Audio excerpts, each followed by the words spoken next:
Jangan sekali-kali memotong nanas. Ambil biji dari daging buah. Langsung tanam ke dalam tanah. Jika tidak, maka akan. Waktu di pojok kiri atas terus berjalan hari demi hari 9. Tanah di pot terus disiram agar tetap lembab. Akhirnya pada hari ke-30, biji ini mulai berkecambah dan muncul dari permukaan tanah.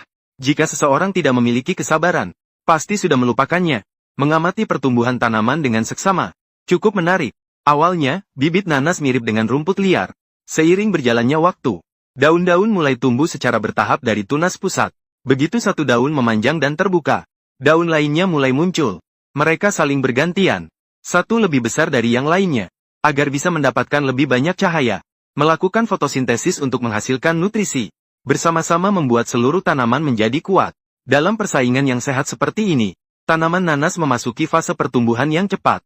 Dalam waktu lebih dari 180 hari, tumbuh dari biji menjadi tanaman kecil setinggi lebih dari 30 cm. Pada saat ini, pot kecil sudah tidak memenuhi kebutuhan pertumbuhannya. Perlu menggantinya dengan pot yang lebih besar.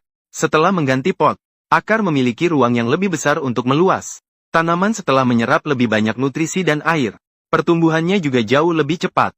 Waktu berlalu dengan cepat. Diperhatikan dengan cermat di bawah lampu pertumbuhan tanaman selama lebih dari 400 hari.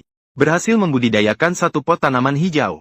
Mungkin masih butuh waktu hingga 5 tahun untuk berbunga dan berbuah. Mulai menanam nanas dari biji. Percayalah, kebanyakan orang tidak bisa melakukannya.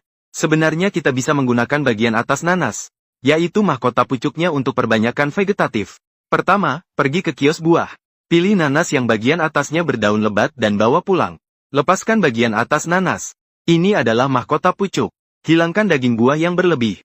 Cari botol plastik transparan. Setelah dipotong, isi bagian dalam dengan air bersih. Letakkan kepala nanas di atasnya. Seperti ini, air hanya perlu menyentuh bagian bawah tunas mahkota. Mendorong pertumbuhan akar dengan metode hidroponik. Ingat, ganti air setiap 2 hari sekali. Setelah 20 hari, bagian kecil dari akar putih mulai tumbuh dari potongan. Setelah 72 hari, akar telah tumbuh sangat banyak. Saat ini perlu dipindahkan ke dalam pot untuk dibudidayakan. Nanas menyukai tanah yang asam dan memiliki drainase yang baik. Ini adalah tanah granula kanuma yang tersisa dari merawat sukulen. Tepat sekali, dapat digunakan. Cocok juga untuk menanam nanas. Hari ke-238, bibit nanas telah tumbuh banyak.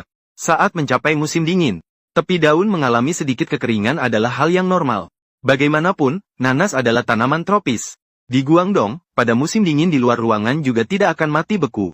Sementara di utara, harus disimpan di dalam ruangan di musim dingin. Hari ke-315 sudah memasuki musim semi tahun kedua. Pilihlah saat hari cerah.